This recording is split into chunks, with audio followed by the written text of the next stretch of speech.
Blog Talk Radio. Paranormal Review Radio.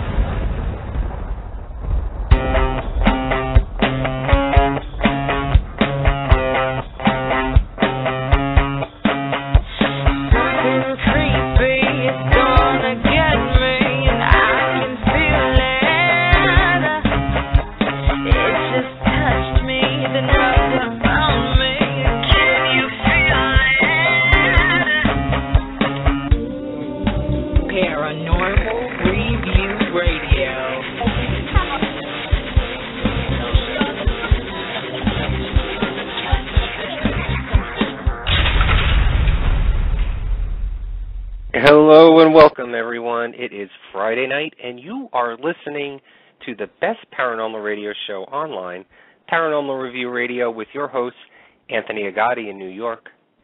And me, Lucy Leapfreak from Chicago. We are so happy that you're here with us tonight.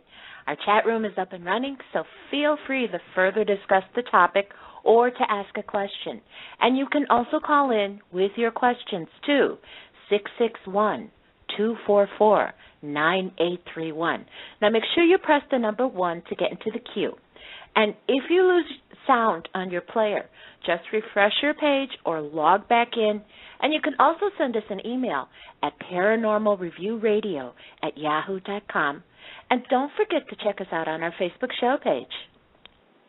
You know, Lucy, I just have to say this. Out of all the shows that we've done in the past, this honestly has to be one of the most mind-blowing, most confusing, most controversial, I think, show that we've ever done. I think this actually beats our show on Scientology. This last week, doing all the research on aliens and religion and then finding stuff on Egypt and its connections, and then even going back to Sumerian and learning that they could possibly be the root of all religion has given me more doubt and actually more questions than I have ever had before. Has this happened to you this week? Oh, my God. This has been the craziest week of research that I think we've ever done for me. I went from one extreme to the other, and every time I found something else, then it raised a million more questions. And I think ultimately at the end of all of this, I think I have more questions than when I first started. Well, we have a really good show tonight. So tonight we're going to try and touch on the topic, the origin of religion. And this is not something we can fully discuss in 2 hours, so don't think that we're going to be able to answer all the questions. But I think Lucy and I are going to try and bring up some points and facts that we found and help you out there listening to hopefully go out and find more interesting stuff, or come back and say that we are completely and totally not right. But if you do that, have the backup in your argument. So where did religion begin? Before Christianity and before Judaism, what has been reported and what research has been found that substantiates that religion is nothing more than possibly the study of stars in the universe and visitors that came down in ancient history? Is Jesus the only crucified worshiper? Are the stories in the Bible plagiarized from the hieroglyphics of Egypt?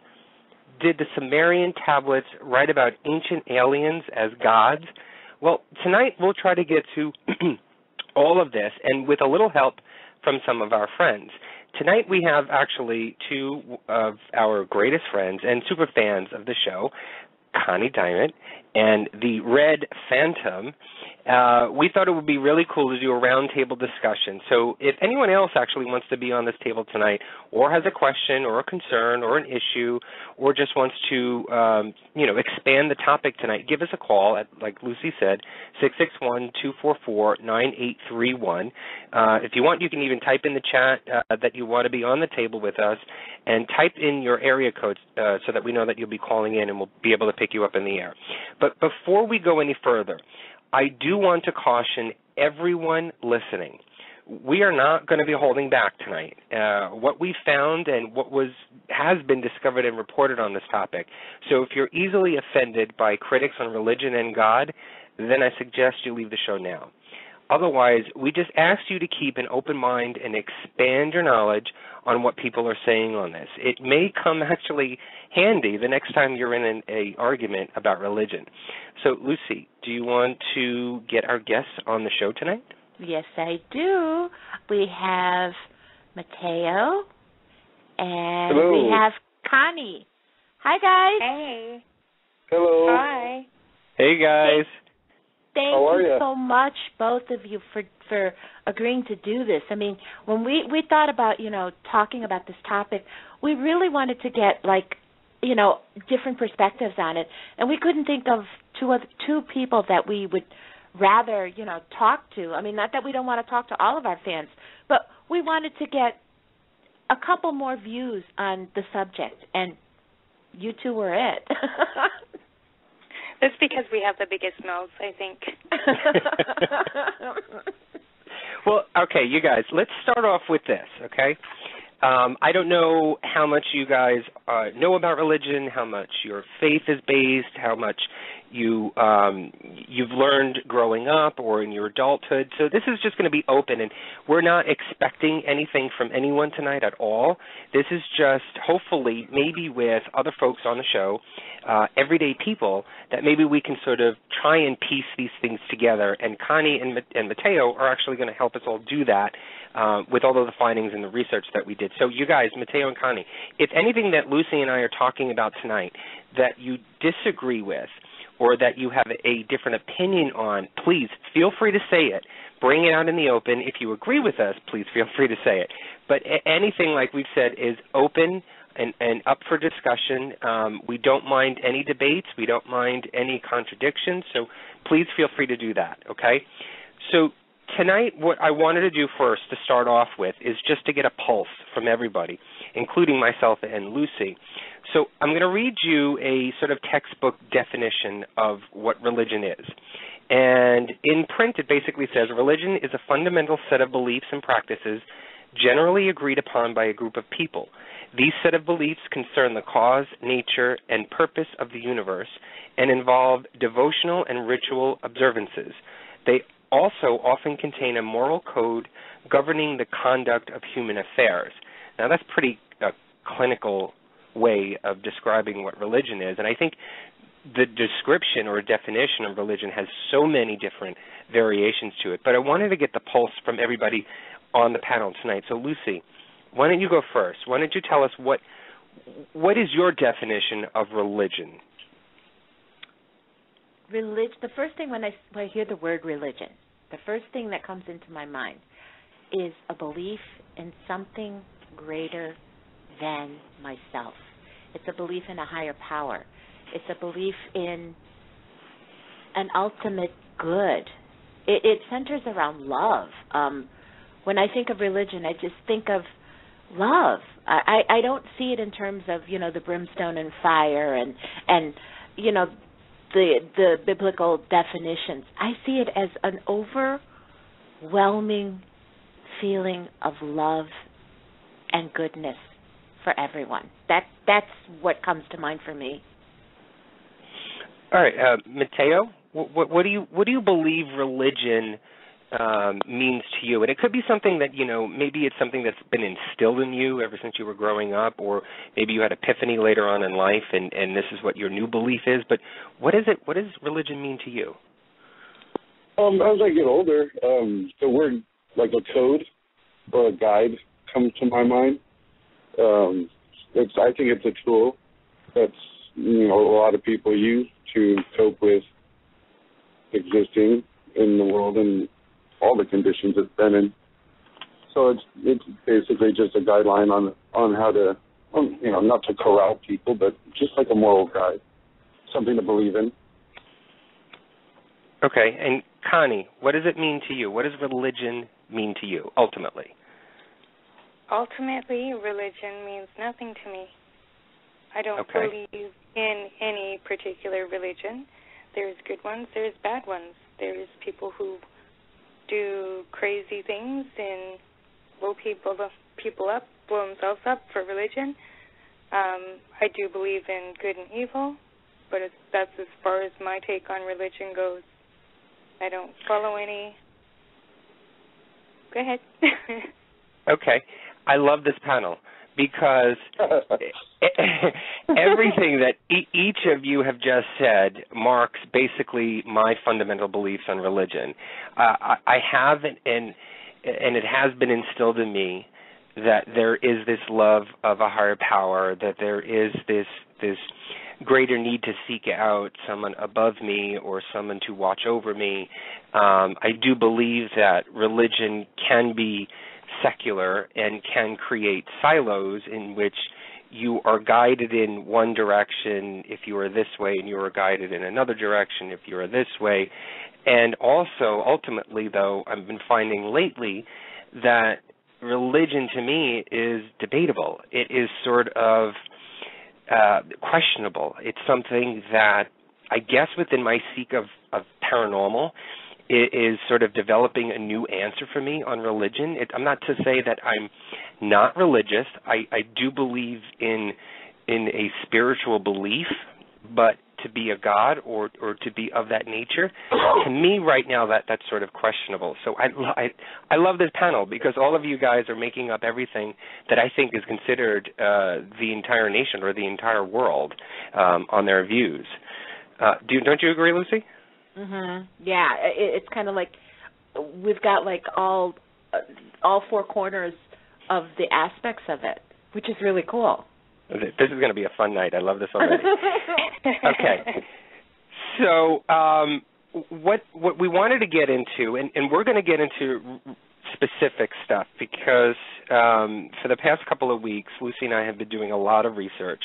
And let me tell you, there is tons and tons of information out there as far as ancient beliefs of religion. And religion I put in quotes because, or in italics, because it's not one. It's not a one type of thing. I mean, there are hundreds of religions out there that people are believing in.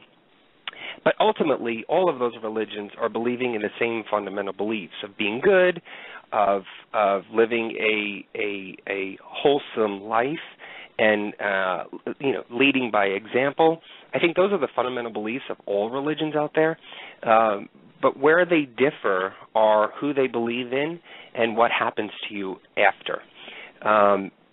So what I wanted to first touch on, though, is the religions itself. Now, on the panel, maybe you guys can go one by one. What do you think, obviously, well, this may not be obvious to everybody, what do you think is the number one worshipped religion in the world? Christianity. I'm going to say Hinduism. Muslim religion. Okay, Christianity is the number one religion, or not the number one religion. It has the highest number of worshipers. It has 2 billion worshipers.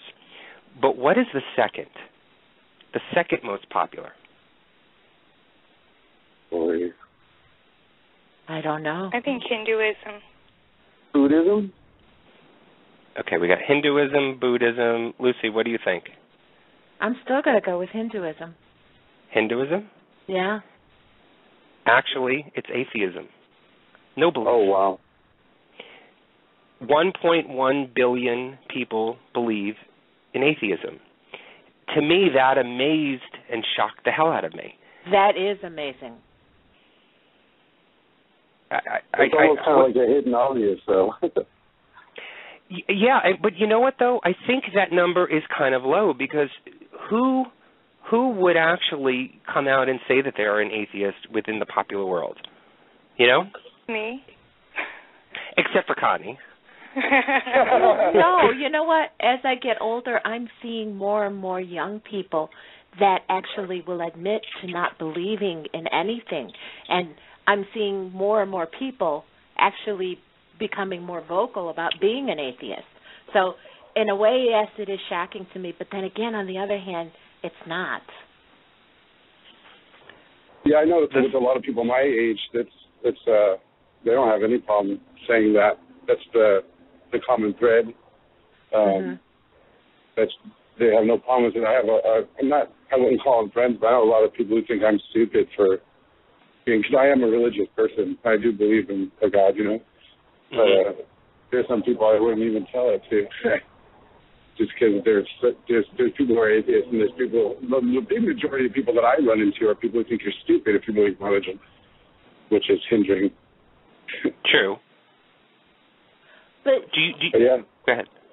Well, oh, no, just no one's.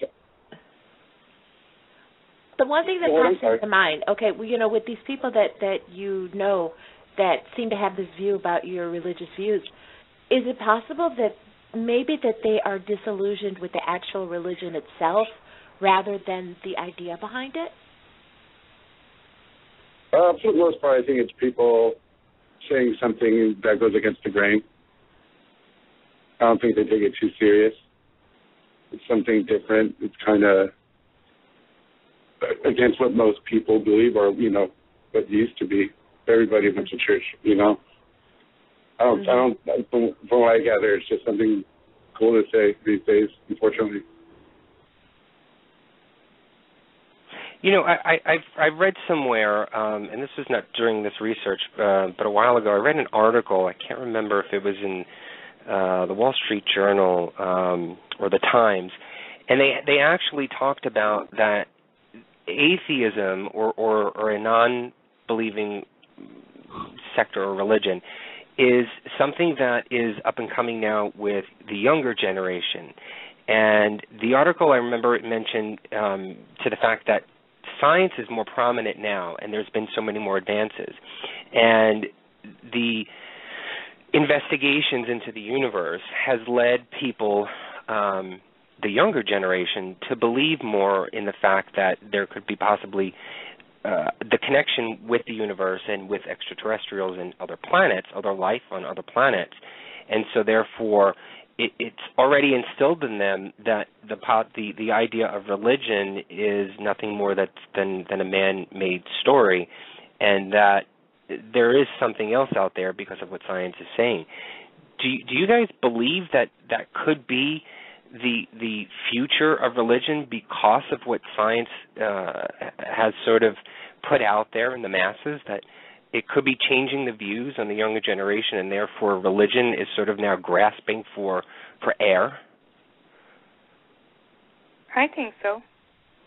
I agree. Because, you know, you look at how big everything is, and you look at everything from, you know, hundreds and hundreds of years ago painted on these walls by the Aztecs and whoever, that, you know, UFOs and all this other stuff. So, yeah, I totally believe that.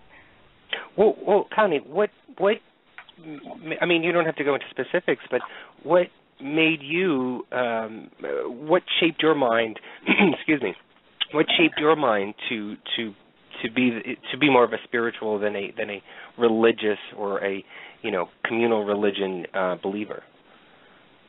You know what? I got to give that all to Nell. When growing up, she let us make up our own minds.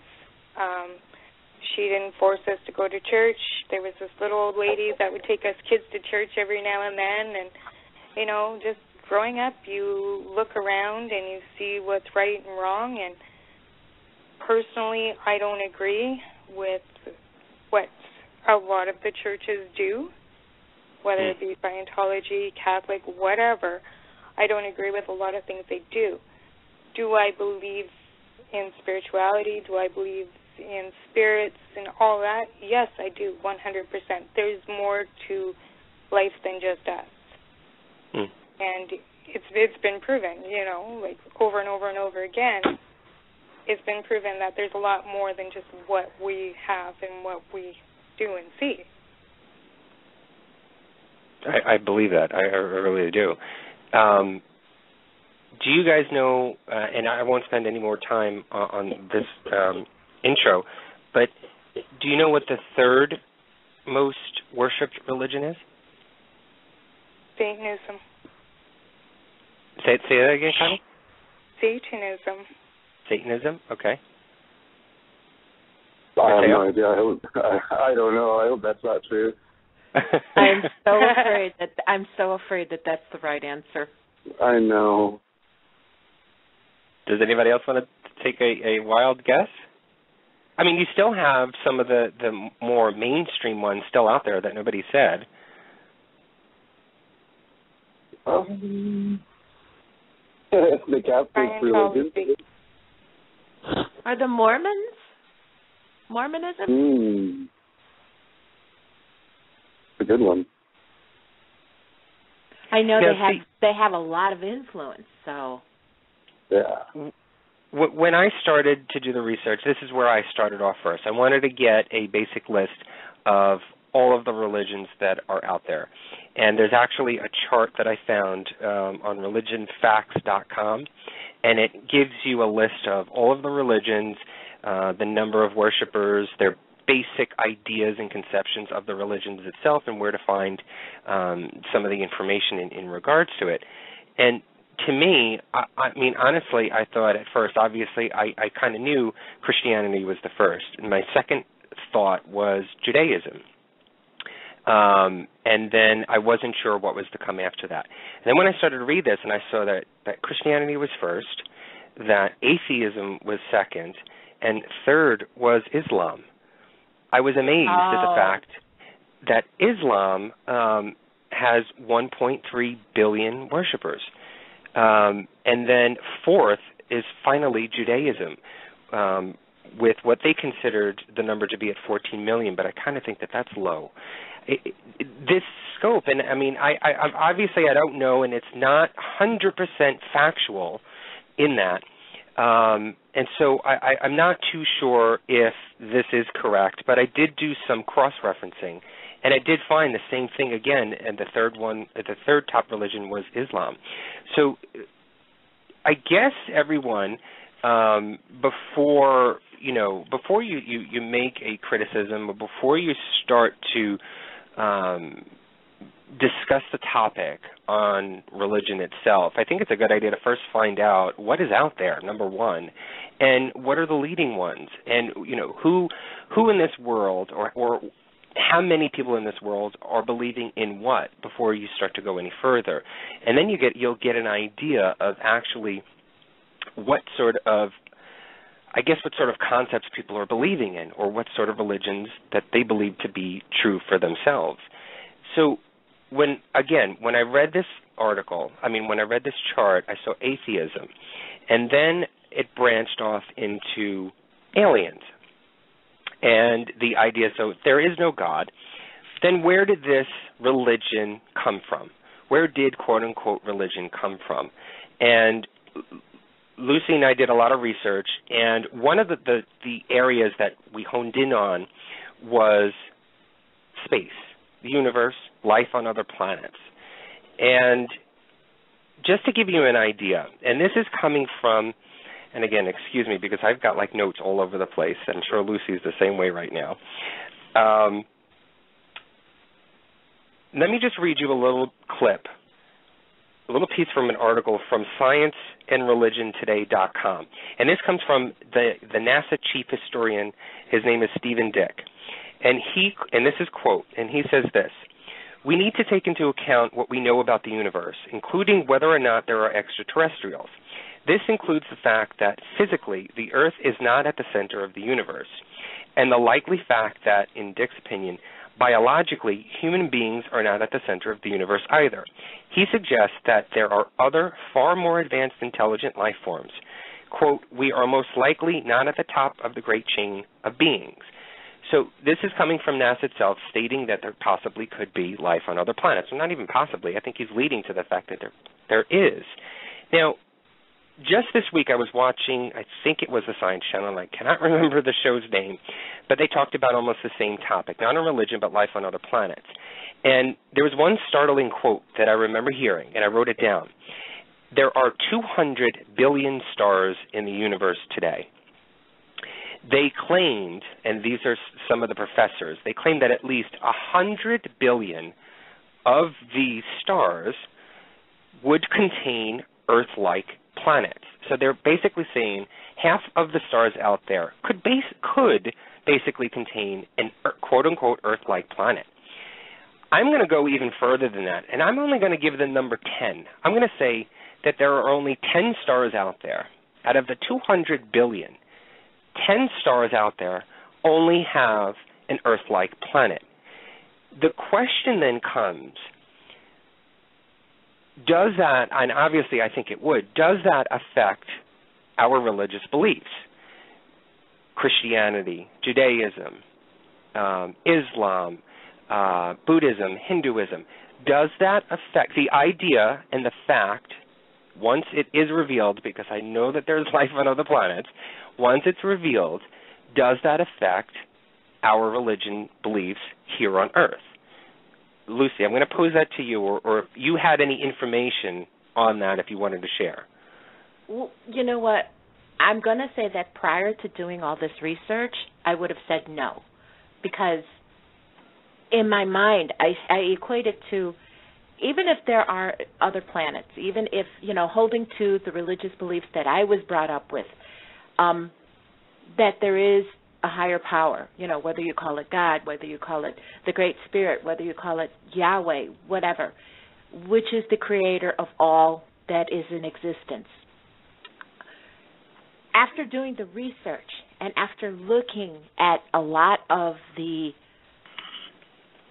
things that were found, that have been found in history, in the archaeological sites, I focused a lot on the Egyptian and Sumerian and how it bled into Catholic and Christianity. And some of the things that I found really brought up some really big questions. Like I said, I have more questions now. So if we were to discover that there is life on a different planet, no matter how advanced they are, for me personally, I still don't think it's going to change my view of a higher power or being. It because wouldn't in my change? mind, no, it wouldn't. Because in my mind, why wouldn't it change? Because that higher power, God, I'm going to say God, because for me it is God. God is the one that has created everything. All of the planets, everything, life as we know it, life as we don't know it. In my mind, God is the one that has created everything. But from what I believe, from the Bible, and again, I'm going to say this to everybody who's listening right now. We are not experts. I am not expert. I'll speak for myself. I'm not an expert. So all of this information was gathered through the research that I accumulated for this show tonight. This is not something that we are professing to be true, to be fact. We are just bringing up the topic, the statements and the opinions that there have been from professors to young theologians to some of the texts and facts that have been written about from Egypt and Sumerian, all the things that we found, we're just bringing up for discussion. Mm-hmm. So I don't want anybody to get offended. If you are, like I said before, you can turn this show off. But I think this is a great topic to really talk about and discuss because it just opens up the mind to learn more, to understand more.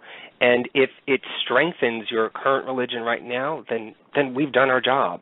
If it made you question it and made you start to search more, then we've done our job. This is, excuse me, I can't talk tonight. This is something that this is what we do every single week.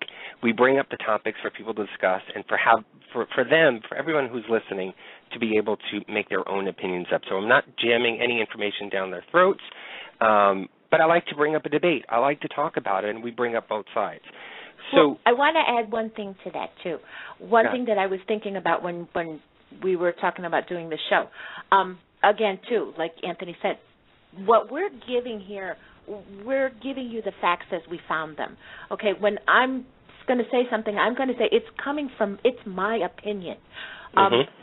The one thing that I think, regardless of who our Creator is, whoever you believe our Creator is, the one most important gift that you have as a human being is the ability to question.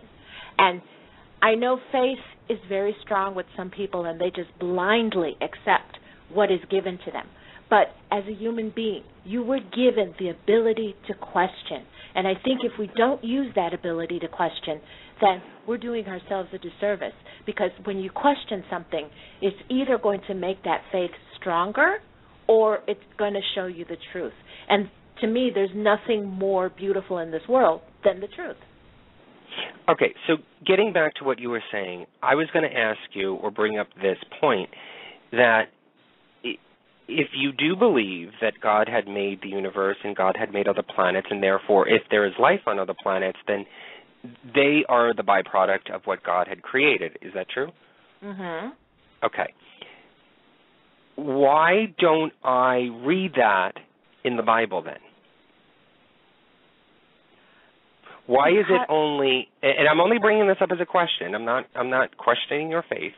Mm-hmm. Why is it that we only hear of the story of Adam and Eve here in the Garden of Eden and not of other life sprouting up on other planets? Because to me, the Bible is a series of stories written by people. Okay? They quote in the Bible, Jesus is quoted, but you really don't find a whole, you don't find a whole section that it was actually says that it's written by Jesus. To me, as in anything else, humans make mistakes or humans have their own opinions. So when someone is writing something, it's very possible that their own beliefs or their own opinions will be infused into it. Now, whether or not these people had the knowledge, I don't know. I mean, I don't see it in there.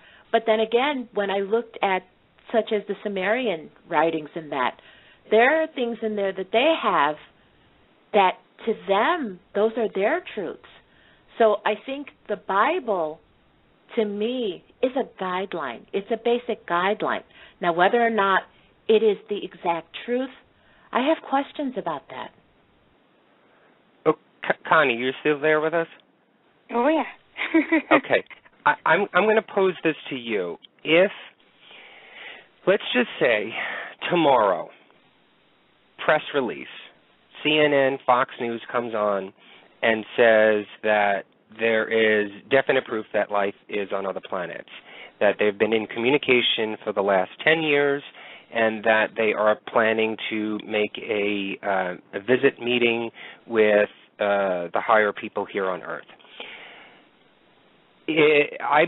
From my gathering, what I would think would happen, and this is only, I'm trying to phrase this correctly so nobody gets me confused. I believe that Christianity, and I'll only speak of that because that is of my faith, I think Christianity would amend what we see in the Bible today and expand on some of that to include what Lucy was talking about and the idea that Christianity's belief is now morphed into the idea to include life on other planets. I'm only saying that because, Lucy, you and I talked about this not too long ago, about the Vatican making statements and press releases and talking to reporters about the idea that they are now open to the idea of life on other planets. Now that shocked me. If religion were to, and maybe I'll take Christianity out of that because I think any of the religions could do that. If religion were to morph it, what do you think? And I'll pose this to you, Connie. I know that would probably maybe enforce what you believe in right now because of what you believe in. But do you think the world, in your view, do you think the world would be in chaos and there would be a scramble and a dash to change religions or to create new ones because of these new life on other planet findings? Well, yes. I think there would be a lot of chaos, but ultimately the puppets, because let's be real here, religion to me is like a puppet master. We say this is the way it is. So you guys need to figure it out and get with it. That's the way I view religion. So yeah, I think, everybody's going to be like, oh my God, what's going on? Okay, but I believe everything they're saying. And so, yeah, it'd be a little chaotic. As for Fox News saying it, well, I don't like Fox News because they don't like Canada. But we love Canada, Connie. I know. I just don't like your hockey team. Yeah, Oilers. No, but anyway, for sure. Like, I think if now, it makes no sense. The Vatican saying, well, okay, maybe. Well, Vatican, my question for you is, why all of a sudden is everything changing? Why? Why all of a sudden now you believe? Why not 200 years ago? Why now? I think I can why answer is that. it changing? Mateo, what were you saying? I think I can answer that. As technology advances, all the religions are going to change their story. There's new things to discover. They're all going to change their story. There's too much evidence these days for the church not to say that possession is possible or support it. They don't have a choice. Mm-hmm. But do you think it'll now religion's changing? Right, but do you think the religion would change to have the believers believe more in it, or are they going to change to adopt, to quickly, sort of morph into something that would include more of what science is finding so that they don't lose worshipers? I think they'll try to explain it their own way. They're saying now that, that the molecules of life came from meteors. They're just going to say, well, the Bible said life came from the heavens. There you go. But I think they'll just use the science to back up their stuff, their belief their own way. Anthony, you're touching on something that has kind of bothered me in a way when you said that, like, maybe the religions will change in order not to lose members. And one thing that has really, really bothered me, and part of my own disillusionment with the Catholic Church, is the reasoning, the reasoning behind what they do, the reasoning because of the rules.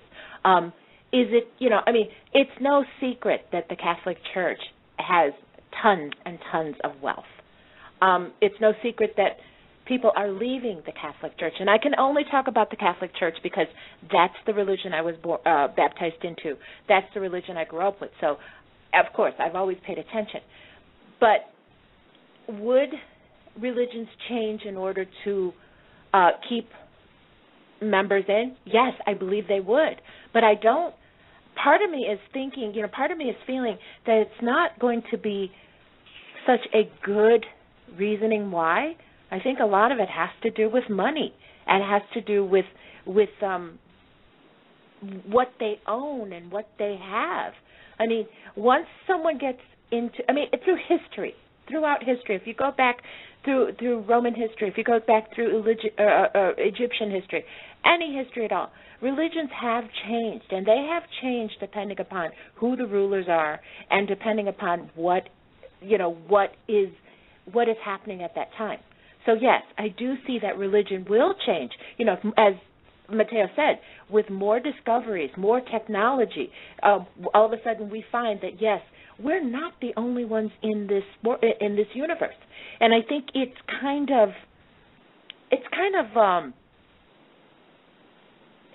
rotten to think that we are the only ones here. We're just a small fraction of what the total universe encompasses, and to think that we are the masters and we are the ones. I think it's kind of a little bit of a small view of a big giant universe. I agree with you 110% on that, and I really do think though that once the scientists and the folks at NASA and all the secret groups out there that have been working on this for years now, for life and the search of life on other planets, once it is revealed that it is true and that there could have been communication all along and whatnot, I really do think that religions are going to change and adapt and morph to include that. And to me, that negates everything that has been believed in prior to that date, prior to the date of when that press release comes out, or when the Christian church or Judaism or Buddhism or Hinduism makes a change in that fact, that to me it negates everything that we've learned already, and it sort of puts a question mark to the fact that what else has been morphed over the thousands of years to include things once new education and new knowledge had been discovered, to include into the Bibles or the holy books of all the religions, to keep the faith going for this length of time. That just questions everything for me, and I think that's where I'm at right now. I'm at that point right now. But there was one piece, again, and this is from Science and Religion Today, and I think we'll probably end on this and then get into more of the good details that Lucy and I found on this topic tonight. But this comes from Robin Collins, and I can't tell from the name if it is a he or she, and all they say is a young Christian philosopher. And Robin says this: there are two major views in philosophical theology. The first, and this is the idea that if there is life on other planets, this is where Robin thinks that Christianity, in specific, Christianity would turn into, or sort of try and explain it. There are two major views in philosophical theology. The first is kenosis, which is the idea that the second person in the Trinity emptied himself of his divine attributes and became a human being. Under this view, God the Son would indeed be very busy going from our civilization to the Klingons and to the Romulans to where have you. But under another view, often called two minds view, what God the Son does is take on a human consciousness and a human body as part of his own God consciousness, where he still has the overarching consciousness of God the Son, sort of like multiple personalities. So what Robin is saying in this article is the idea that there could be two variations that could possibly come out. One would be that God the Son actually is here on Earth, then goes to Mars, then goes to, planet AEX1, then goes to Nibiru, then to Sirius, then to wherever, and teaches the faith to all of life on other planets. The other idea is the multiple personalities, where God is one, and God is whole, and God is everywhere, and so God the Son would be here as well as on Nibiru and on Mars and so on, all at the same time.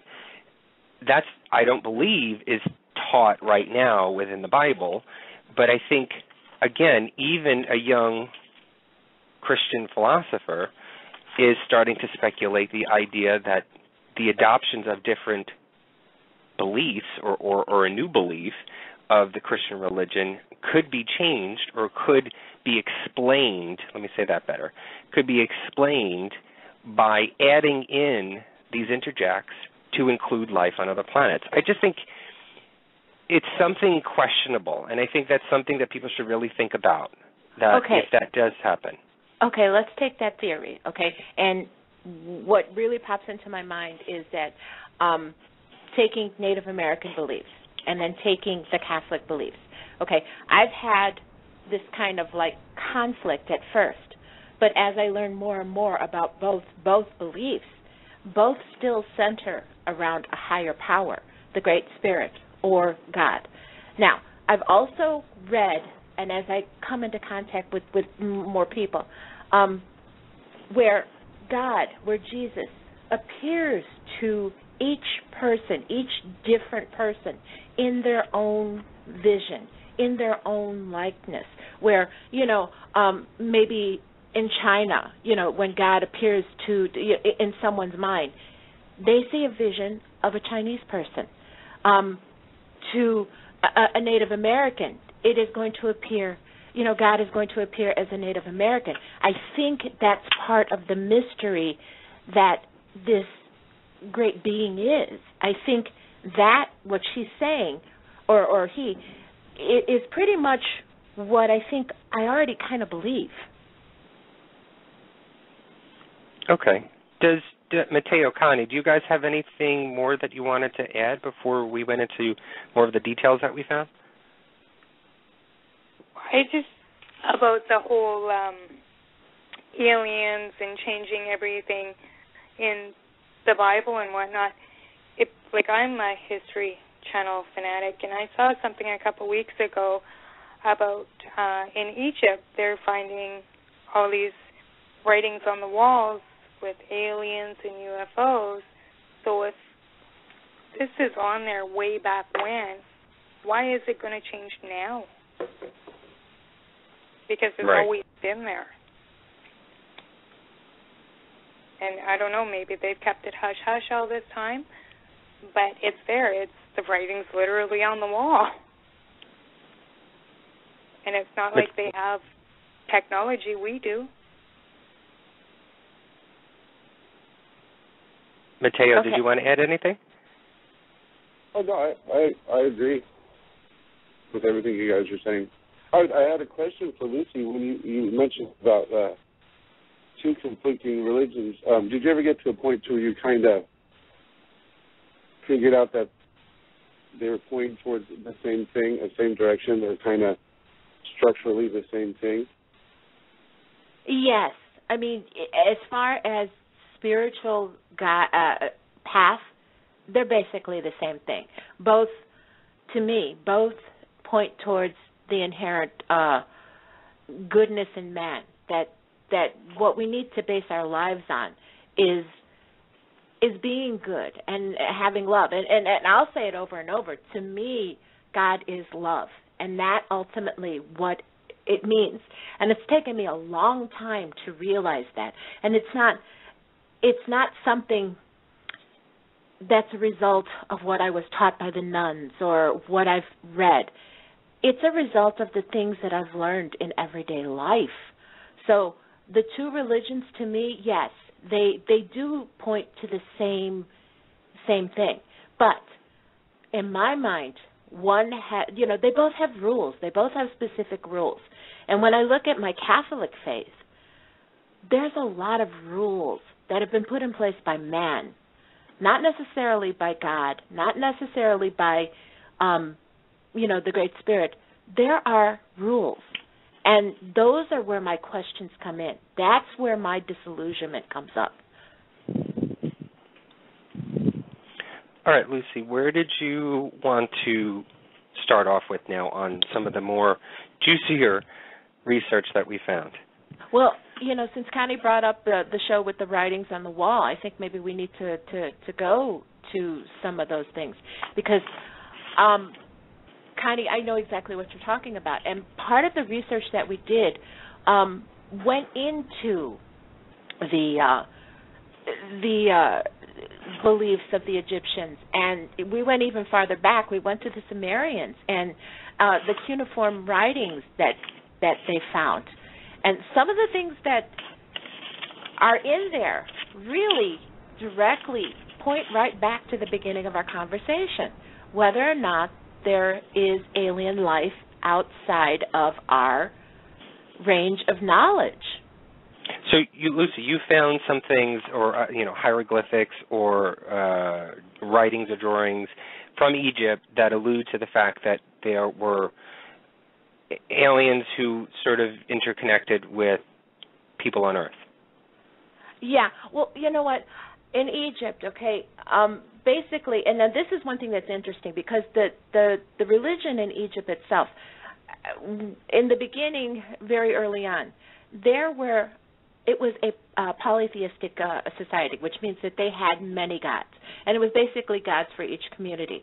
Now, as they became more civilized or they became more advanced, it eventually blended into a monotheistic religion where basically it is one.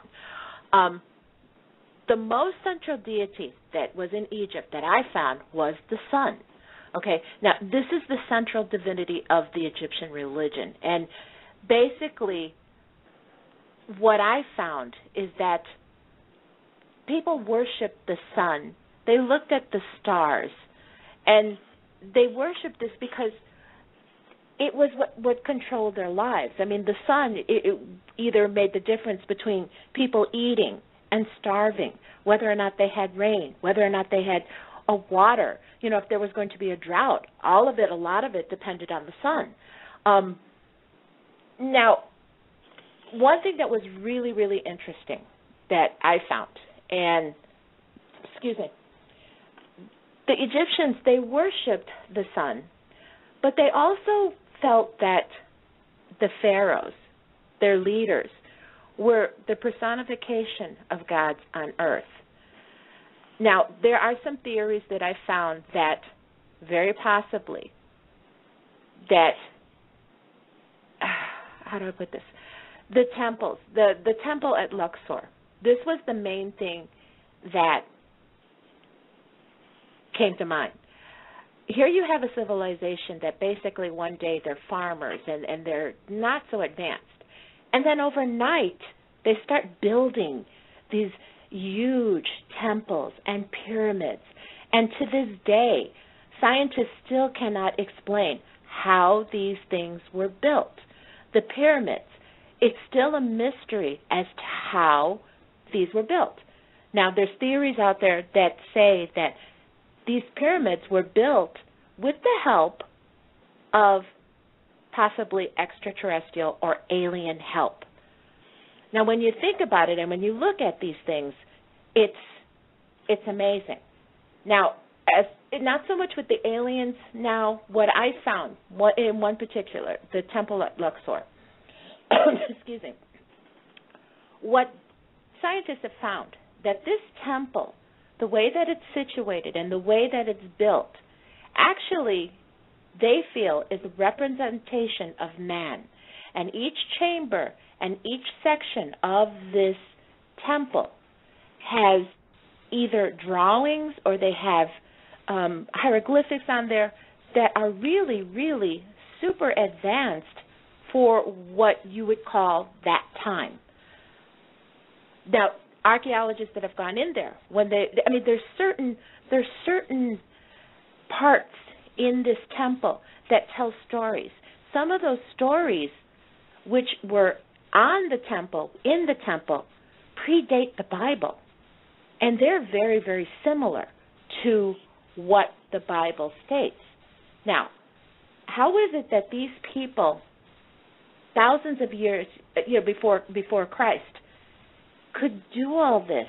And how could they amass this kind of knowledge? And I think, to me, the biggest question that came up was the actual building of these temples. And it's not just Egyptian. I mean, when you look at possibly like the Mayan and the Aztec here in South America, and you look at some of the other things that they've built, these are structures that they didn't have the technology that we did now. They didn't have, all of the things that you can to build buildings. These were done by men, by hand. How could this happen? Well, Lucy, why don't we also then, since we are within the Egypt world, talk about Horus? And I found this fascinating, that there are, and it's not just Egyptian culture, but there are many other religions and cultures within a vast array of years of expansion in between them that all have similarities. And Horus, what did you find on Horus from Egypt? Horus. Let me go down here. Horus. Because I have my information here, and it's just a quick run through if you wanted me to read it. Yeah, why don't you start, because I have to scroll down to mine. Okay. So as I'm reading this, I want everybody just to, and these are just certain points that were pulled out, and I have actually 4 other quote-unquote gods that are similar to the description of the life of Horus. Within the history of Horus, it is believed that he was born on December 25th. He was born of a virgin. He was born with a star in the east. Sound familiar? Adorned by several kings at birth with gifts. He was a teacher at the age of 12. He was baptized into the ministry at the age of 30. He had about 12 or more disciples. He performed miracles. He was known as the Lamb of God. He was crucified, buried, and resurrected. Now, I have just a list here of about 4 other ones. Attis of Greece, Krishna, Dionysus of Greece, Mithra of Persia, all have, and these are all gods within those religions, all have these same attributes. Born of a virgin on December 25th, crucified, died, 3 days, resurrected. King of Kings, all of them have similarities. So the question is, which one is true, and have they all been sort of played out and manipulated to formulate different sectors, different religions, but they all are coming from one? But where is that one? Where did it originate from? Were you able to find anything on Horus that you have? What I have from Horus, he is, and I just scrolled up from it again. I apologize. Connie, Mateo, what do you guys think just so far on that statement? Go ahead, Mateo. I think that humans being humans, I think the very first person who found these texts, or whatever, all they'd have to do is realize what type of position of power they'd be in. And it would be easy to say that the first person who started rewriting these texts or spreading these texts put in their own 2 cents. Just, you don't have to. It doesn't have to be an issue of disagreeing with something. We had mentioned before, religion is always a touchy subject. If you're going to tell somebody something about their religion's wrong, and they're in a position to change it, they're going to. But do you find it pretty strange that a lot of these different, the life history of these different gods or son of gods have such basic, pronounced similarities within all of their life history? I don't think it's strange at all. I think it's different people putting their twist on the same story. So, okay, I like that statement that you just said. They're putting their twist on their own stories, or fitting this in to create their own. So do you think then that, and again, I may be touching on some nerves here. I'm only bringing up the question. That's all I'm doing is just bringing up the discussion.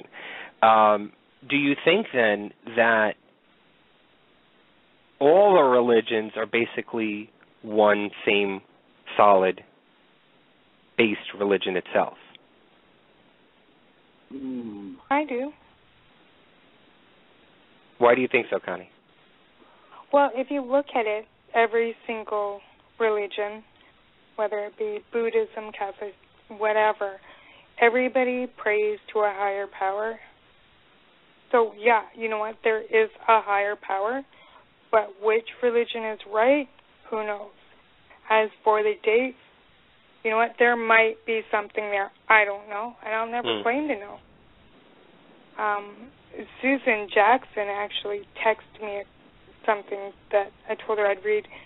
She said, the archaeological finds are fascinating to me, but how could they be there before Christ? You have to wonder about that.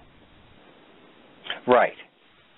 And that's the question that we're talking about tonight is if I think, and we mentioned it earlier, that the major religion that everybody believes in or the most worshipped religion is Christianity. And so people are basing their ideas and their opinions and facts on that idea. So 1 AD is pretty much the starting point of anything.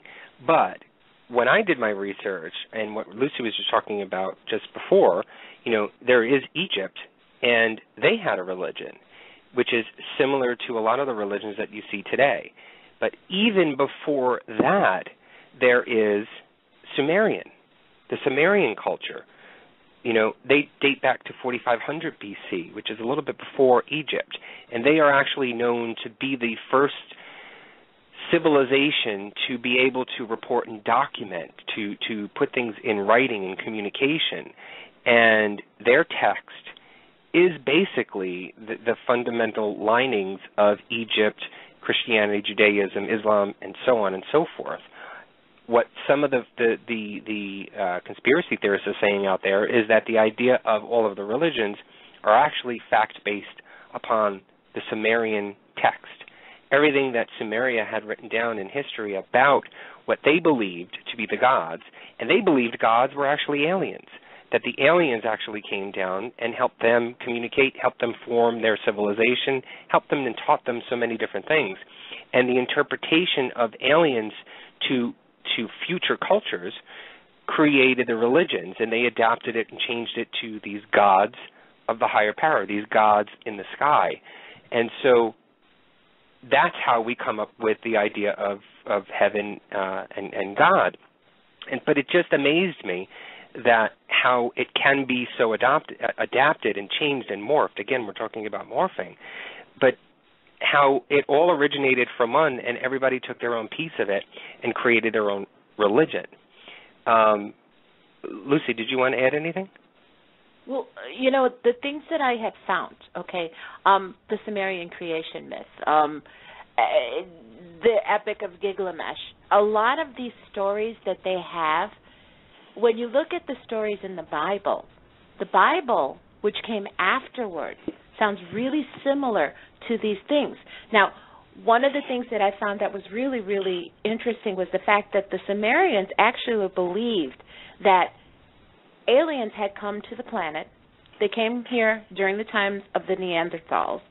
And this is dating back, now, prehistory is what they call it, before the Sumerians actually even developed a written language. And what they believe, and what some scientists have even talked about today, is that the aliens came here to create a worker race. That the aliens that came, they came here because their own planet, they had depleted gold and other kind of minerals for their atmosphere. So they came here. And when you look at the writings and you look at the cuneiforms that they have, I mean, there are actual drawings. There are what you can describe as spaceships. They also depict people, beings that are way taller than the rest. Now, if you look at Egyptian hieroglyphics, of course, sometimes the size of a person in a hieroglyphic really relates to how their importance are. But now, recently, there have been archaeological digs that are digging up giant skeletons. Now, you can see them on the Internet.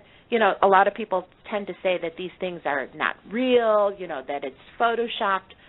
But it does raise the question as to what these people believed at. And the whole thing that you really got to remember is that this is stuff that was written by the Sumerians prior to Jesus' birth, prior to the Bible. Just the story, in the Sumerian story, there's a Sumerian story, I mentioned the Epic of Gilgamesh, where there is a character which is very similar to Noah. And the story is the same as Noah's Ark. Now, the reasoning, what they're thinking is that when the aliens came down here, they infused human beings with their own DNA. They were trying to develop a stronger race so that they had better workers. And in order to keep up control over the population, in order to correct the mistakes that they had done while they were doing these experiments, they had to find a way to control the population. So what they did was create natural disasters. Now, the story of I'm going to say the Sumerian Noah's Ark, there is a god, and his name is Enki, and he's the god of science and engineering. And he appears to this one person, and he tells him to build a boat that would be able to withstand a large wave of water. As some of the other gods have been planning to make this big flood, and they were going to let humanity suffer.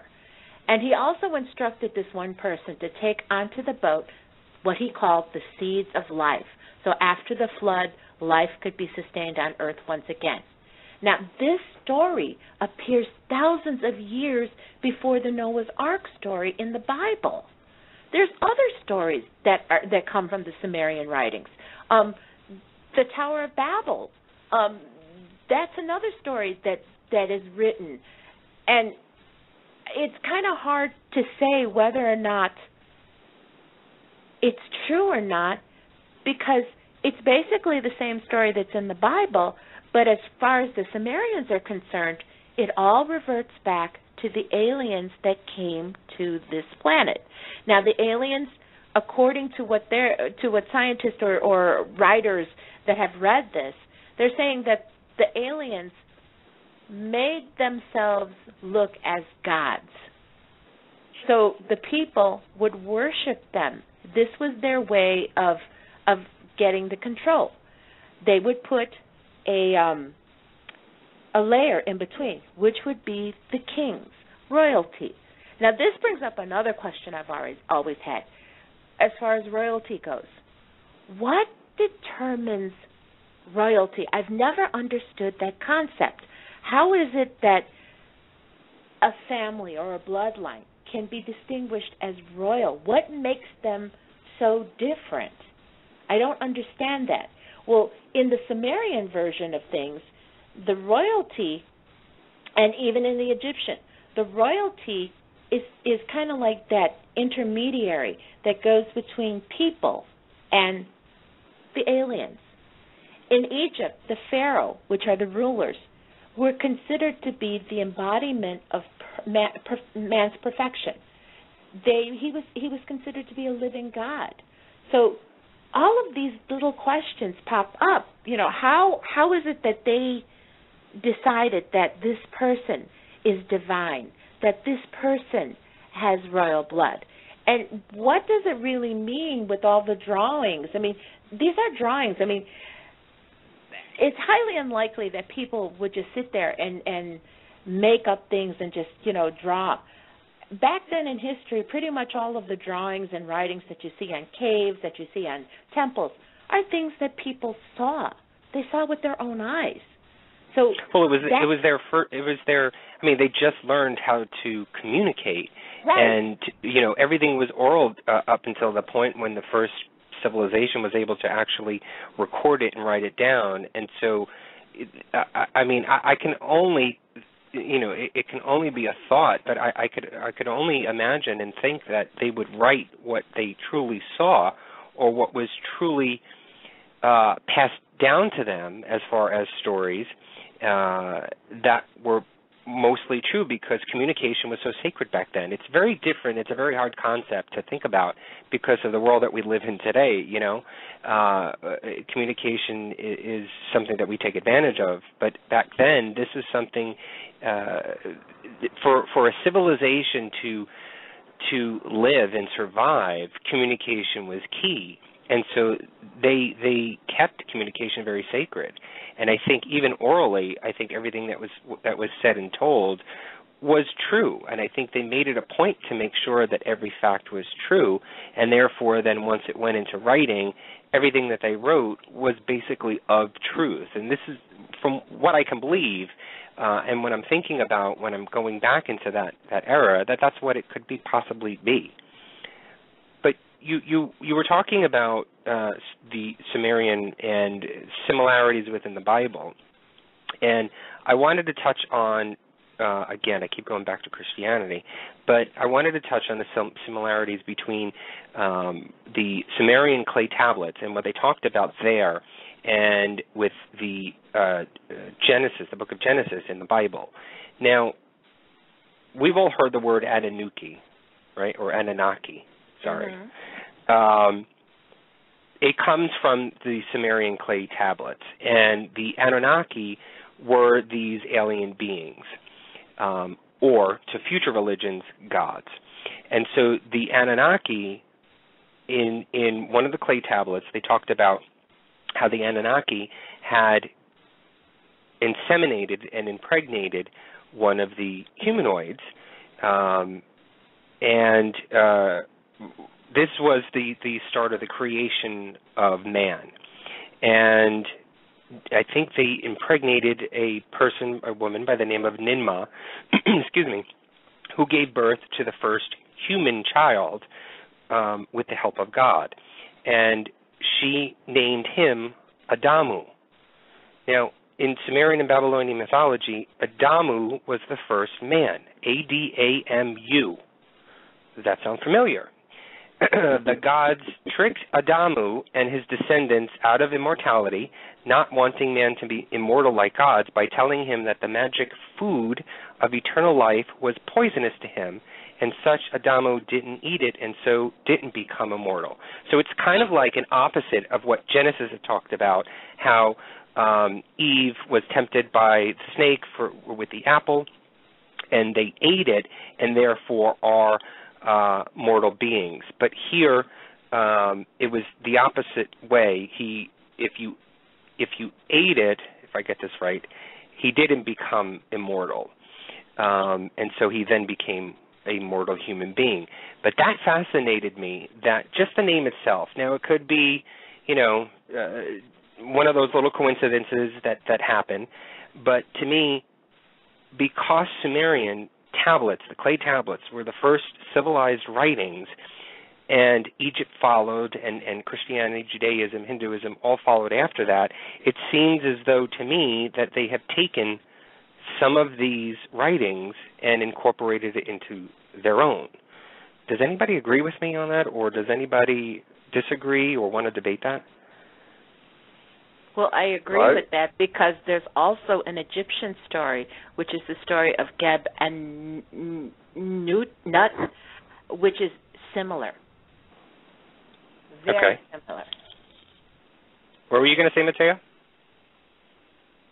Oh, I agree with you completely. The Sumerian texts are fascinating. There's a lot of people who like to debate things that's never read them, but they're people want to know where they came from. This is the first, civilized form of writing, and they explain pretty clear where we came from. It just fascinates me that there are these similarities that we're finding. I don't think it's coincidence. Connie, what do you think? Well, I think that the Sumerians, they weren't lying. They have no reason to lie because they had no ego back then. Lies are based pretty much from ego. I have a big ego, so I'm going to lie about $1 million I have, whatever. They didn't know back then. Like, we've evolved so much. They didn't know the difference between the truth and a lie. They, like you said, that's what they saw with their own eyes. And they were communicating what they saw, and, the whole Adamu thing, like, that makes sense, too. I think religion is a ripoff, personally. That's my thoughts. Mm-hmm. It's a higher power. Aliens are a higher power. They're up in the sky. They're not a god. As for the impregnating thing, who knows? People nowadays still see and claim to be abducted by aliens. Who am I to tell them you didn't see that? You weren't abducted. It hasn't happened to me. So do I believe you? Yeah, maybe not. Depends. But then there's a whole Area 51, and so, everything makes sense. I think it's my beliefs. It's just a way that people are interpreting a story, and I can see where the idea that within Christianity itself, that the whole story about the Virgin Mary becoming pregnant and, going back to the Sumerian clay tablets, the Anunnaki, the aliens impregnating a humanoid, Ninmah, and giving birth to the first child. It is a little bit morphed. It's not completely the same, I don't think, but I understand the idea of. The first thing that comes to mind is remember when we were children. I don't know, maybe some of you guys didn't do this, but you played the telephone game, and the sentence in the beginning, when you first tell it to the first person on the line, is, I think, morphed into something either completely different or there's exaggerations added onto that when you get to the 10th and 12th and 20th person at the end of the line. To me, this is what that is. It could be the possibility that this is what that is, and it all stems from possibly the Sumerian text. I mean, that's the only writing that we've actually discovered. Who knows? There could be writing before that. But I think at this point in our lives, in this day and age, in the world that we live in right now, I think the best guesstimate that we can make is that things, what we believe in right now, have originated from possibly before the things that we thought about, and which would be the Sumerian text. I don't know, Lucy, am I confusing the hell out of you? No, what you're saying is completely right, because when you look at history, and when I mentioned it before, when one civilization overtakes another one, sometimes there is a tendency to absorb the beliefs of the people that they're taking over in order to either smooth the way. I mean, the Romans did it, when they decided that they were going to go to Christianity. When we talked about voodoo, the practitioners of voodoo have adopted Catholic saints into the religion. So I think all of this, I think there is truth to the fact that these religions, I think they take from each other. I think they have taken from each other as man has progressed. And some of the things that are similar probably are based on the same things. I think the whole ultimate, it just boils down to the rules. Again, religion is a set of rules put in place by whoever is running that religion. So what the Sumerians believed, what the Egyptians believed, the whole thing, that Horus is the same as Jesus. There are many writers who state that, and the Zagaitist version of things, kind of like tries to take that. But there's also writers that found differences in what the stories are. One in particular that I can remember from the research is the version of the Immaculate Conception, which we all know in the Christian religion. Mary was visited by an angel, and she was told that she was going to give birth to Jesus. Okay, now, in the Egyptian version, Horus's mother was visited by someone that had told her that she was going to give birth to a divine person. Now, here's where the story kind of differs.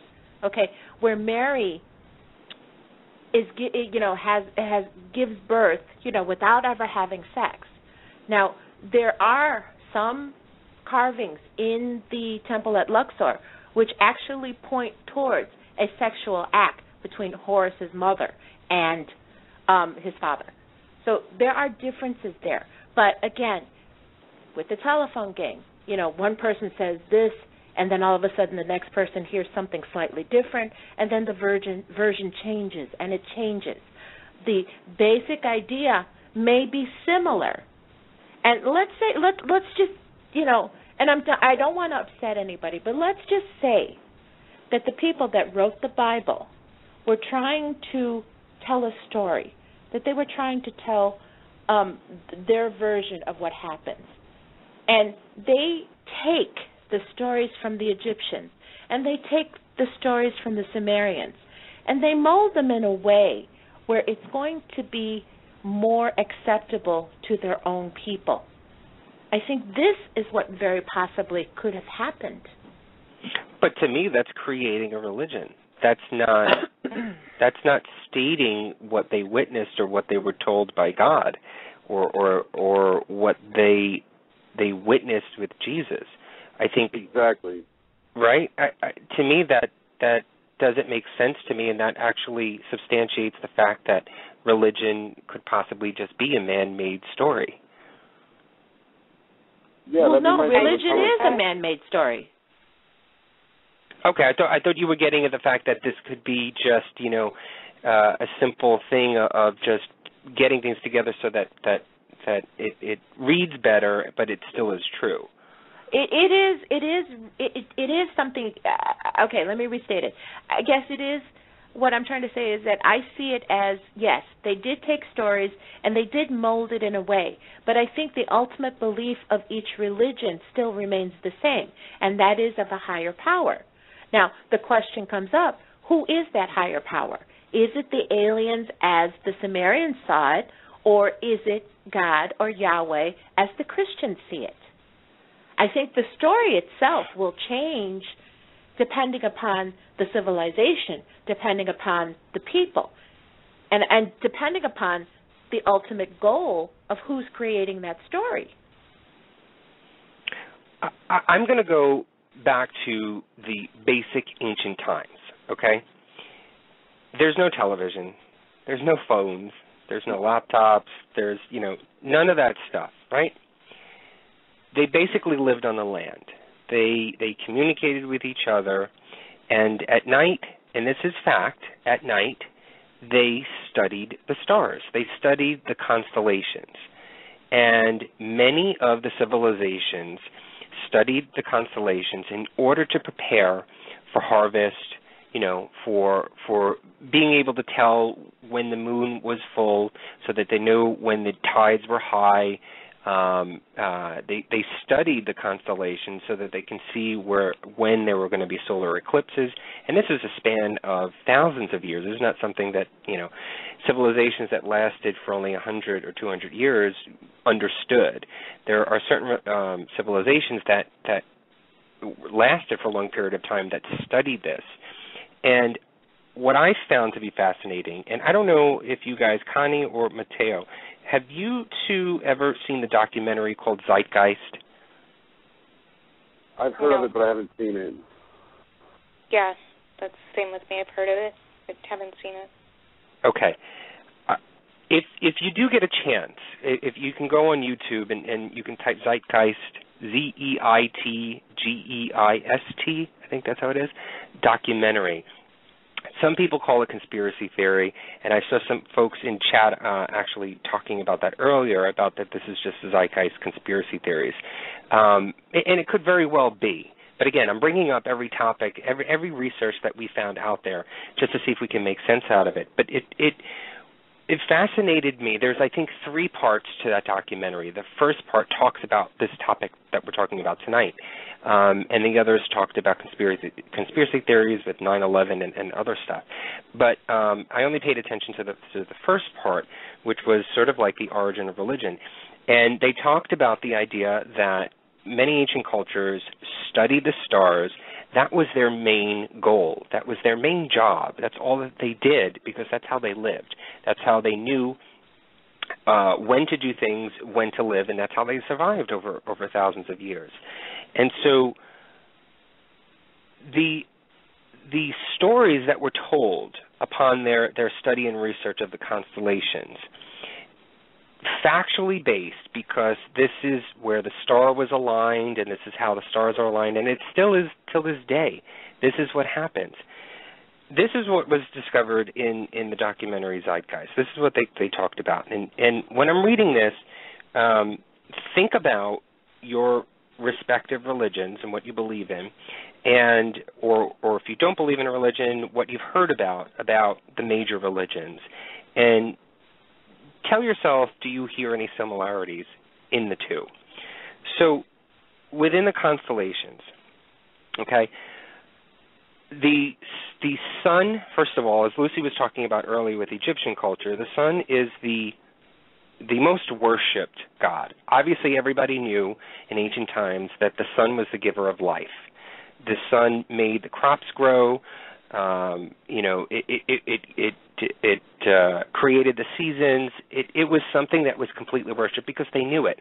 Excuse me. And the idea and the way that they understood it back then in ancient times, when they created the sun as a god, but when the sun went down at the end of the night, that was and I can't remember the god that they called of night, defeating the sun god. And in the morning, the sun would come up and defeat the night god. I think it's called Ra. Maybe I'm wrong. I'm not sure if that's Ra the is Egyptian. the god of the sun. Oh, sorry. Ra is the god of the sun, but there's a god of night, and I can't remember that one right now. So they gave actually human forms, human characteristics to the constellations, to the sun, what they saw, and the stars itself. And what people are thinking right now is that is actually the first interpretation of good over evil. They associated the sun going down and night winning over as evil has won, and vice versa, as good has won when the sun comes up in the morning. Again, they created the human characteristics to the constellations because that's the only way that they could create that relationship so that they understood what was going on at that time. If they gave it a human form, they can understand their quote-unquote like sort of personalities or give them personalities so that they can better understand it. But the sun moves across the earth, and I'm not talking how it's sunrise and sunset. What I'm talking about is the position of the earth on its axis, on the tilt, and through the year. The sun moves across the earth from north to south, if I'm correct. So as the sun moves in that direction, you get all the seasons. You get, the winter, spring, summer, and fall. When the sun is within the winter solstice, which is, I believe, December 21st, the sun is actually at its lowest part. It is visibly, it doesn't go further up than, and there was some sort of degrees, again, I can't remember that, but the sun actually doesn't go any lower at that point on December 21st of the earth. The sun stays at the position for 3 days, so 22nd, 23rd, and 25th of December.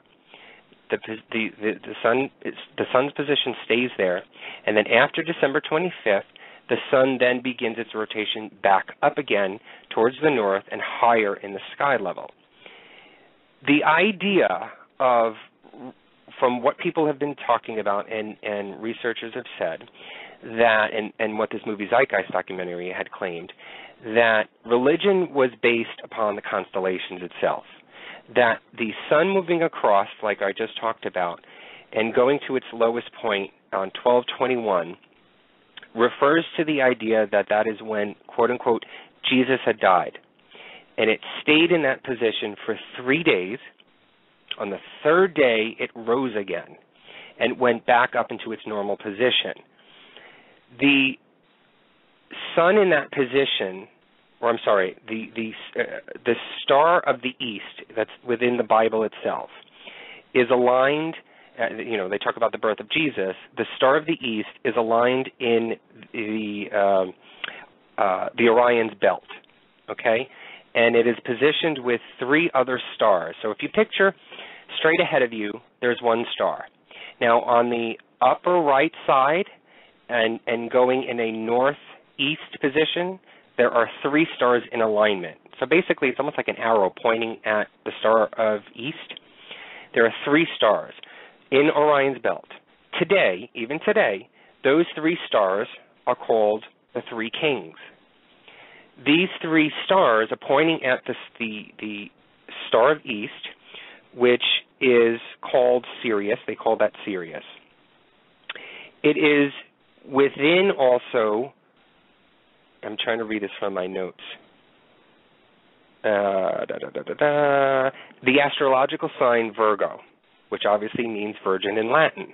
The symbol of Virgo is the altered M signal sign. The altered M, if you've ever seen the astrological sign for Virgo, it's sort of like a script M with a little loop on the end, which could correlate to Mary. So you've got 3 stars, the 3 kings, pointing at east, pointing at the sun in the position on December 21st, which is the sun, S-O-N, that was born. The constellation for Virgo is also known as the House of Bread.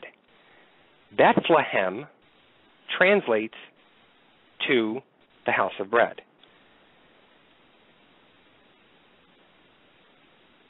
Very interesting. The 12 disciples refer to the 12 constellations of the zodiac. The sun, S-U-N, roams around the zodiac around the disciples.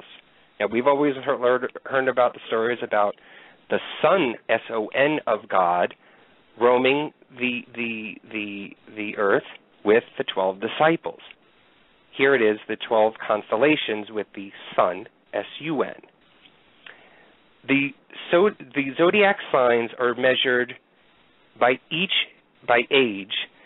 each at 2,150 years. Okay, so bear with me now. From 4300 BC to 2150 BC, it's the age of Taurus. That's what the astrological signs represent. From 4300 BC to 2150 BC, the age of Taurus. From 2150 BC to 1 AD, which is the age of Ram. This is right before, and I'm going to go back to Christianity, right before Jesus was born. Okay? 1 AD to 2150 AD, which is actually the age that we are in right now, we're in 2013, is the age of Pisces. Now, Jesus was born in 1 AD. Now, if you guys ever remember, or if you've ever see when you're driving around, Connie, when you've got your new car driving around, have you ever noticed a fish symbol on the back of people's cars that have the name Jesus inside the body of the fish? Yep. Okay. Pisces, fish. Many references of the fish that are in the Bible. The Bible states that we enter 3 ages and foreshadow a coming of the 4th, the age of Aquarius. So we are right now in the 3rd age, the age of Pisces, and we are on the brink, which is probably another 130-something years left till we reach 2150 AD, which would be the age of Aquarius. Now, Luke 22:10, Jesus is asked by his disciples when the last Passover will be, and he responds, "Behold, when ye enter into the city, there shall a man meet you bearing a pitcher of water. Follow him into the house where he entereth." This translates to, where is it? I just lost it. What I just said to you, there shall be a man meet you bearing a pitcher of water. The man holding a pitcher of water, pouring a pitcher of water, is the symbol for the age of Aquarius. It translates to 2150 AD, which is represented by that zodiac sign. So the idea of when the world ending and the whole Revelations thing is nothing more than the idea of a changing of an age. And Lucy and I have been talking about this forever, that, you know, we've been blue in the face, that it's the idea that the world is not ending, that we're only changing into another age, another series. And to me, this represents the idea that we are changing from Pisces into, naturally, we are changing from Pisces age into the age of Aquarius. In Matthew 28:20, Jesus says, "I will be with you even to the end of the world." But the King James Version has the original word, instead of world, it says eon, which is mistakenly translated to world. It means age, does not mean world. I find this to be fascinating. I don't know about any of you guys. Yeah, I'm going to have to watch this documentary. You know what? In going over all of this, and I saw the same documentary. I watched it. Okay, and my interpretation of it is that yes, okay. I think they're reaching, but I also, you know, with everything that we've done, like, you know, with the Petrus Romanus and all of that, the prophecies in Revelations, you know, about the harlot and the city on 7 hills, you know, about the end of the world. I I do agree that it's not the end of the world. It is the end of the world as we know it, that the things that we believe in or the things that we've learned are going to change. And the one thing that I can see, the one thing that I'm seeing that's falling into place in regards to the prophecies and you know, what's in the Bible is the Catholic Church. The Catholic Church is changing. It is definitely changing because of the things that are coming forth, I think because of the awareness. And I do But why agree, is it changing? because of the things that we're learning. But is it good that they're changing? To me, because the reason why I ask that is because if faith has always been, if the belief of a religion in the faith has always been factual, why would there be a need to change it?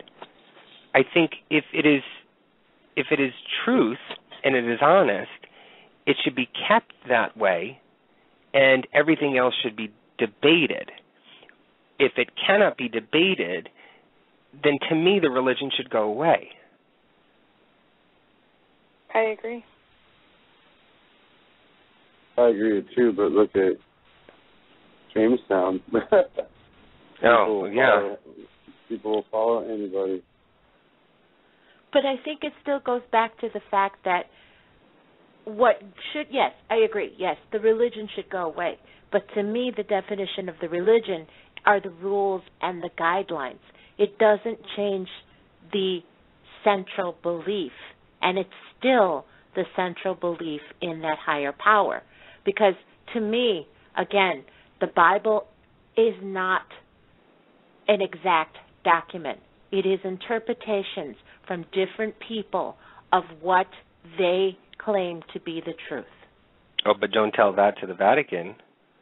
Well, you can't say that because the words of the Bible are truth. And I'm only just making that about as a point because everything that is preached is said that the Word of God is of everything that you see in the Bible, and it should be abided by. I mean, everything that the Catholic Church, and I don't want to be Catholic bashing. I mean, it's the only knowledge that I know, so I'm only going to base my answers upon that. But everything that they have proposed and put forth and what they've denied people who are trying to live their life in possibly a different way than the church sees it and condemning them for it because what they're saying that is the truth of God and the Word of God in the Bible says you cannot be that way is to me misleading then if they are going to change it to adopt to science and new findings in order to keep their worshipers.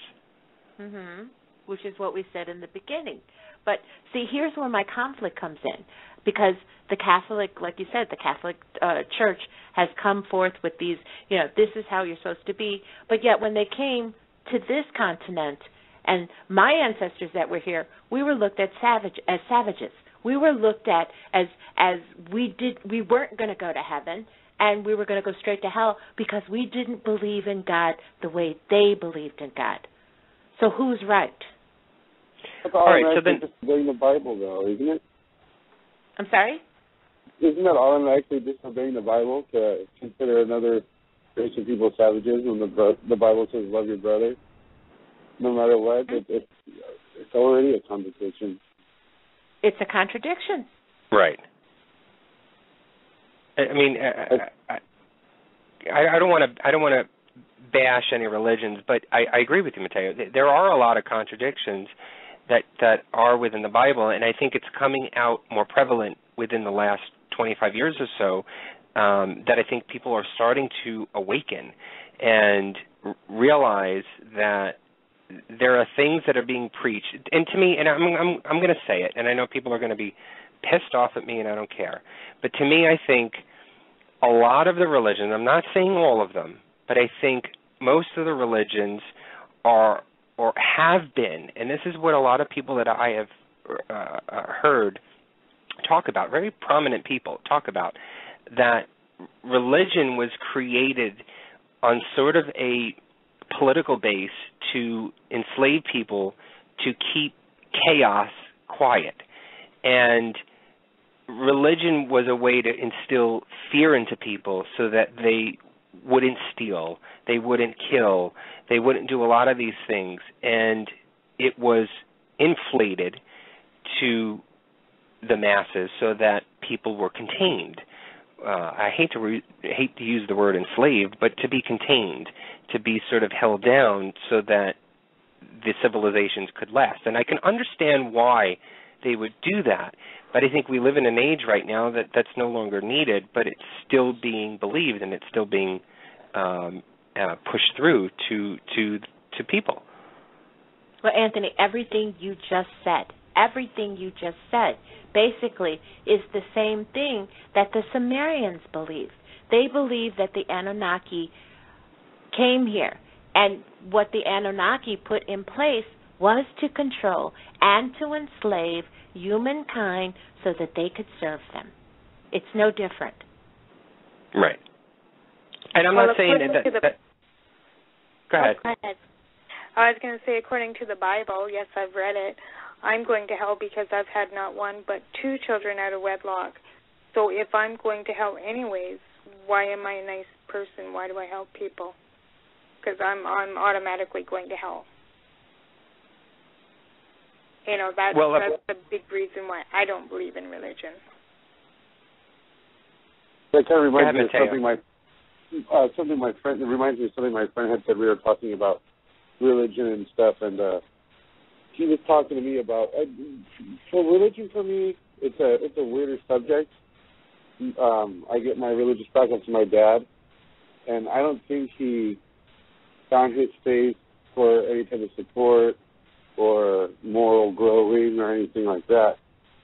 But we were just discussing religion, and he told me, you know, you do understand that most of your people in your religion, you know, basically don't like you. They wouldn't consider you a follower.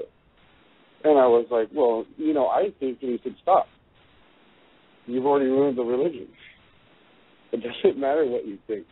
It doesn't matter what you think God will say or do or anything like that. You've already changed the religion. And I think people forget how quick, well, I think does that. Kind of cancels out, you know, well, you know, with my religion, I think this. No, what does the Bible say about it? It doesn't really matter what you think. Mm-hmm. And that, yeah. And that kind of, it slapped me with a bit of reality. I was like, maybe that's true, but, you know, but then, you know, I know how Connie feels about religion and stuff like that, and I have a lot of mixed feelings with it. I have a faith that I don't practice. I don't go to church. I don't feel I need to go to church. Right. I don't feel I need to go into a big building with a bunch of other people and convince each other what we believe. I've never given my faith or any faith any kind of money. I don't see where those two entities blend at all. Mm-hmm. You know, so to me, it's a very private thing. I don't think people need to go to a big hoopla, clap their hands, sing, pray, or meditate together for them to believe in anything. I agree 100%, because it does say in the Bible, there's a quote in the Bible where Jesus does say that don't worship me on the corner, don't worship me out in a crowd, do it, go home, go into a closet, worship me in private. It is a private thing between you and that higher power. Now, if we're going to talk about the things that are in the Bible, sure, the 10 Commandments, thou shalt not kill. How many wars, how many people have died because one side is trying to put their religion on the other?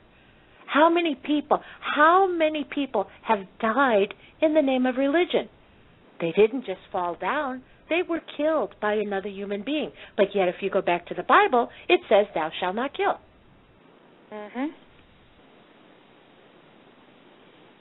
So what are we left with then? I think where do we go from here? Yeah. For me, it still comes to my personal conversation with my God. It comes to my personal connection with my God. It basically still boils down to love. And the difference between good and evil. And whether you call it karma, whether you call it sin, there is a basic right and wrong.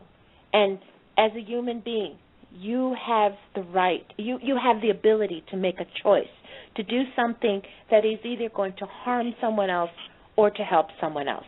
And I think that's what it boils down to. Okay, so this question is to you, Lucy. Let me see if I can phrase this right. All right. With everything that you know, when we have gone on investigations and everything that we've done in the paranormal world, you know, from what I gather, you believe that there is life after death, correct? Yes. Okay.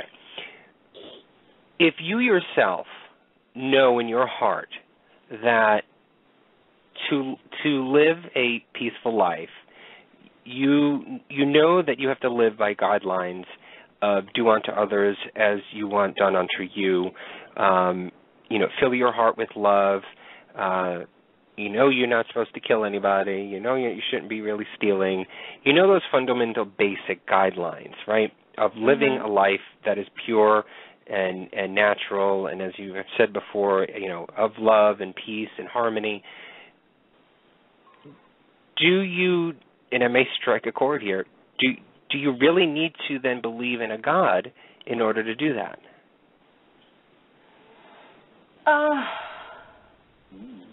For me, yes. Okay, why? Because I don't believe that we're just here just because we're here.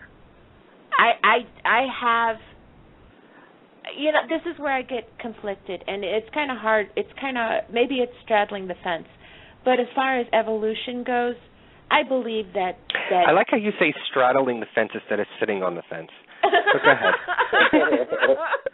All the collision, Bob. Yeah, I know, right, Mateo? Habits are hard to break. You know, it's like I do believe that man, I believe that life does evolve to adapt to its situation, but I still believe that initial spark comes from God. And I know that there's the theories of the Big Bang and all of that, but how did life just all of a sudden happen? There's that one instance that all of a sudden there is life. Where does that come from? So for me, yes, that is God. Now, as far as paranormal investigating, yes, I believe that there is life after death, but I still believe that why is it that there are some people that still hang on and they don't move forward? And why is it that all of these near-death experiences, why is it that they see something that we don't know anything about, that they all seem to describe this feeling of peacefulness and love? Again, here comes the love word. It boils down to love, and it boils down to what I believe that God is, and I believe God is love. But, you know, we've had Brian Kalick on the show before, and we've also talked about the dimensions and the idea of crossing dimensions. We've even had talks and guests on about astral projecting and the idea of leaving your body and going out into these dimensions, and the retrieval process of actually going and helping spirits move on, physically actually going and astral projecting and helping spirits move on. I don't know. I guess I'm not understanding your answer. Not that I don't believe that what you're saying is true, but what I'm not understanding is the idea of why do you need to believe in a God in order to have that love? Is it? See, to me, again, I am conflicted with this whole religion thing, and that's what I'm going through right now. And the idea that to be dependent on something that I don't know about to be able to give me that love is not resonating properly with me. Mm-hmm. I think it is within you, within your spirit, within your body and your soul, to live the life that is meant to be, that is portrayed in the Bible and in every other holy book that's out there, that you should live your life and do good and all that stuff, and you will still be able to go through dimensions, through the other spirit world, and live your life. Now, there are other religions out there that there's reincarnation, that you come back and you live your life until you've actually fulfilled what you were supposed to fulfill. What is that about? How does that sort of configure into all of this? I don't know. Maybe I'm just meshing all of it together, and I'm trying to make sense of everything all in one. And you're still questioning, and that's good that you do question. But I think it also boils down to an individual faith. I mean, how do you define what faith is? Faith is a belief. And I don't know how I've got this, and I don't know where I got it from. It could be from all of the experiences that I've had and all the experiences that I've had, paranormal investigating. I truly believe that there is a God, but I also believe there are a whole lot of things that I don't know. There are so many mysteries of life that I don't know. So part of what I do to paranormal investigate, to make that connection with the other side, is part of my search for whatever truth there is. And again, like I've said many times before, my truth is not going to be the same as yours. It's not going to be the same as Connie's. It's not going to be the same as Mateo. I think the whole concept of religion is a set of rules and someone in the Vatican saying, okay, this is what you're supposed to do and this is what's what. But then again, Connie, like you said, the church, according to the church rules, you didn't follow them. But does that change the fact that you are a mother that loves your children, that you would do anything for those children? No, it doesn't. So that's where my problem comes with religion. I think religion is that set of rules put in place by man.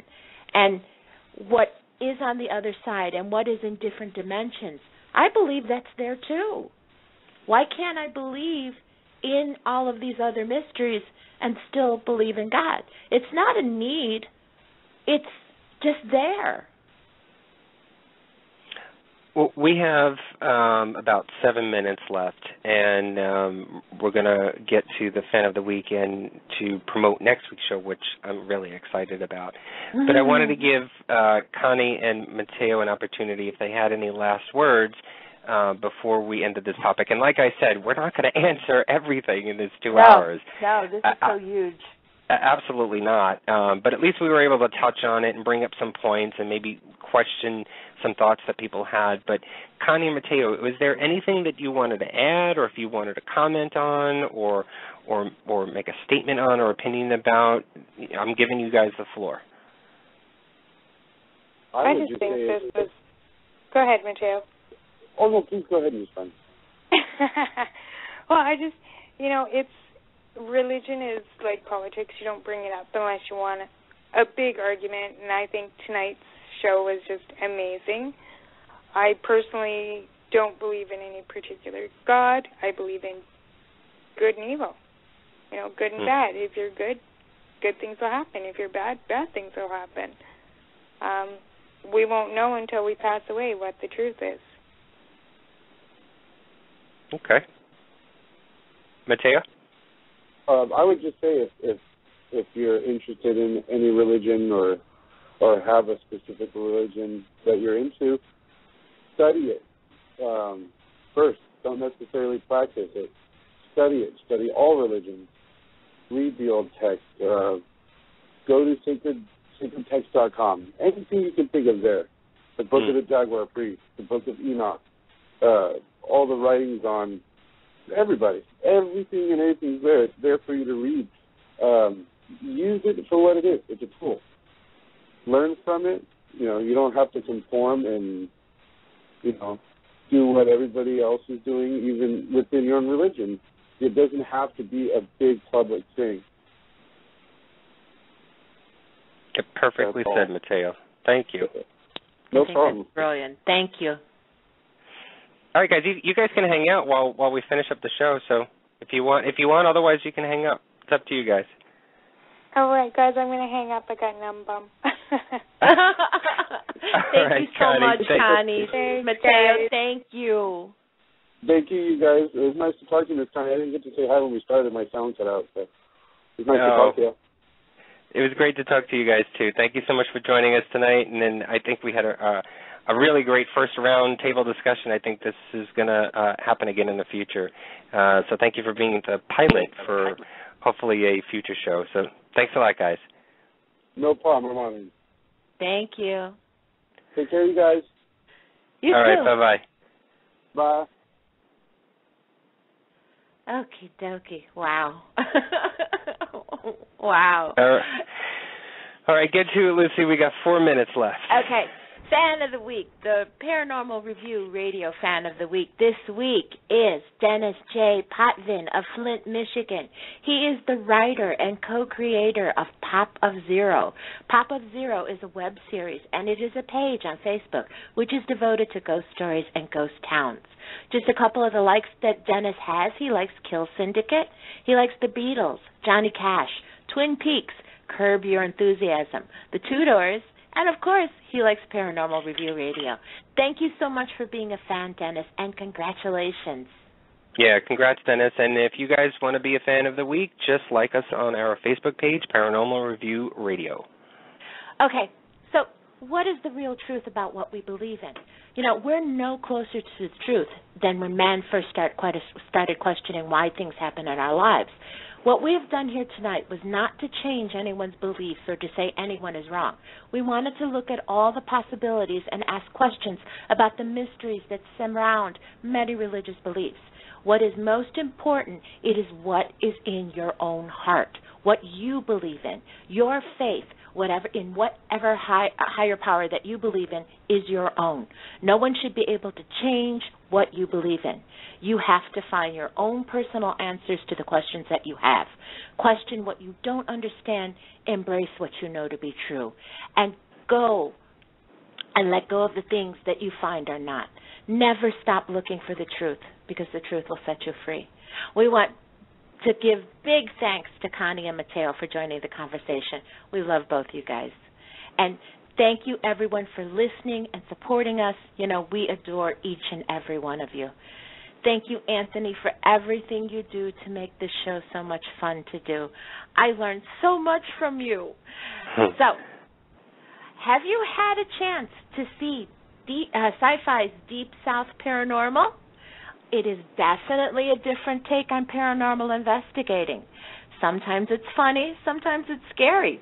But this show has given us a team made up of some of the most entertaining and interesting investigators we have seen in a long time.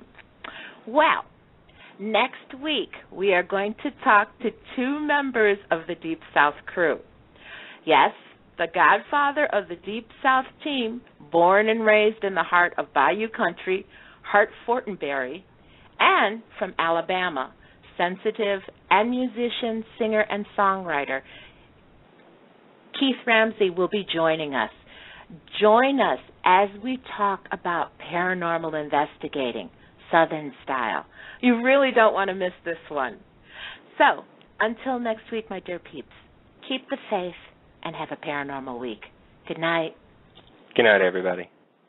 Paranormal Review Radio.